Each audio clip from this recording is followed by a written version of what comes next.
নমস্কার, আমি শ্রাবণী। আমি আবার আপনাদের জন্য আজকের একটা নতুন ভিডিও নিয়ে এসেছি। সেটা হচ্ছে একটা নিরামিষ তরকারি, সেটা হবে নিরামিষ ঝোল। বেগুন, গাঁটি কচু, আলু, এই তিনটে জিনিস দিয়ে একটা নিরামিষ তরকারি। তার জন্য আমি একটা অ্যালুমিনিয়ামের কড়াই সর্ষের তেল নিয়ে নিয়েছি। এবার এর মধ্যে আমি একটা শুকনো লঙ্কা দিয়ে দিয়েছি, দুটো শুকনো লঙ্কা ফোড়ন দিয়েছি। লঙ্কাটা যেই ভাজা হয়ে গেছে আমি কালো জিরে ফোড়নটা দিয়ে দিয়েছি। কালো জিরে ফোড়নটা একটু যেই ভাজা ভাজা হয়ে যাবে, এইদিকে আমি বেগুন, গাঁটি কচু আর আলুগুলোকে লম্বা লম্বা করে কেটে জল দিয়ে ভালো করে ধুয়ে নিয়েছি। এবার এগুলোকে আমি একে একে ছেড়ে দেবো। যেই আমার ফোড়নটা গরম হয়ে গেছে, এবার আমি ছেড়ে দিচ্ছি। এই যে লম্বা লম্বা করে কেটে নিয়েছি।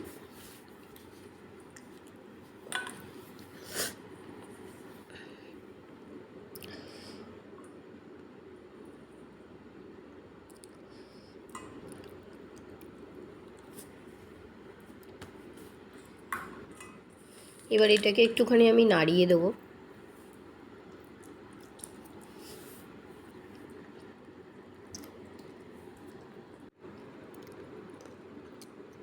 এবার এটা আমি ভাজা ভাজার জন্য অপেক্ষায় থাকবো। অন্যদিকে আমি কি করেছি, এই মিক্সির মধ্যে আমি এর আগে গোটা জিরে মানে মশলা করেছিলাম। তা মিক্সিটা ধুইনি, আমি জানি তরকারিটা করবো লেগে যাবে। আমি 6টা কাঁচা লঙ্কা নিয়েছি, কিছুটা পরিমাণ আদা নিয়েছি, একটা গোটা টমেটো নিয়েছি। এটাকে আমি পেস্ট করে নেব। একটু জল দিয়ে দিচ্ছি, পেস্টটা খুব সুন্দর হয়। তাহলে সামান্য পরিমাণে একটু জল দিলে না পেস্টটা বেশ ভালো দেখতে হয়।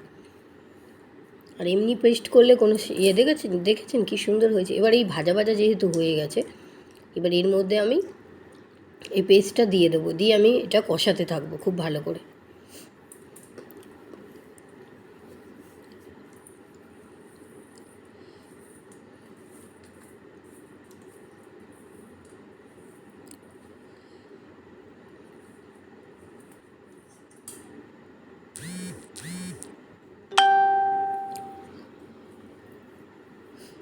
এবারে এর মধ্যে আমাকে একটু জল দিতে হবে, নাহলে এটা শুকিয়ে মানে লেগে যাবে। তো আমি কি করব, আমি এই যের মধ্যে মশলাটা পেস্ট করেছি এর মধ্যে একটু জল দিয়েছি সামান্য।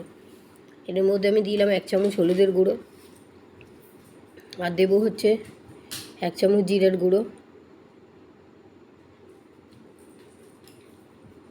1.5 চামচ জিরের গুঁড়ো দিলাম। আর দেবো হচ্ছে লঙ্কার গুঁড়ো। আমি এখন 1 চামচ লঙ্কার গুঁড়ো দেবো, পরে আবার আমি আরও 1 চামচ লঙ্কার গুঁড়ো দেবো। 1 চামচ লঙ্কার গুঁড়ো দিয়ে এটাকে আমি খুব ভালো করে কষাবো। মিক্সির জারের মধ্যে লেগে আছে বলে আমি আবার একটুখানি জল দেবো, দিয়ে এটাকে আমি ধুয়ে দিয়ে দেবো যাতে আমার মশলাটা নষ্ট না হয়।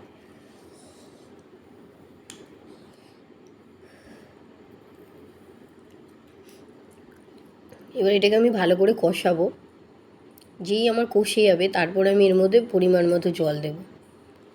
কারণ গাঁটি কচু বেগুন তো নরম হয়েই গেছে, কিন্তু গাঁটি কচু আলু তো এত তাড়াতাড়ি নরম হবে না, ও তো সেদ্ধ হতে অনেক সময় লাগে।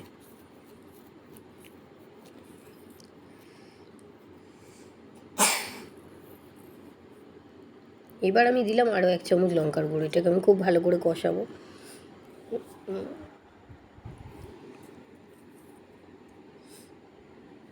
এবার আমি এর মধ্যে দিয়ে দিলাম 1/2 চামচ লবণ।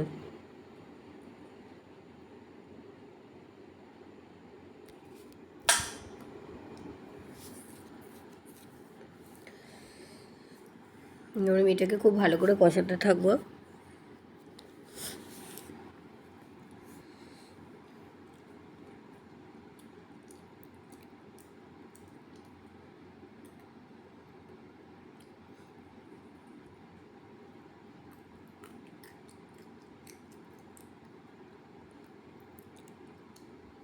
এবার এর মধ্যে আমি জল দিয়ে দিলাম, যেহেতু আমার এটা কষে গেছে একটুখানি জল দিয়ে দিচ্ছি। এরপর আমি আর একটু বেশি করে জল দিয়ে দিলাম। এবারে এটা আলু আর গাঁটি কচুগুলো সেদ্ধ হতে টাইম লাগবে। এবার যতক্ষণ না ফুটবে, আমি গ্যাসটা হাই ফ্লেমে রেখে দিয়েছি, যে ফুটে যাবে লো ফ্লেমে করে দেবো, নাহলে জলটা পুরো টেনে নেবে।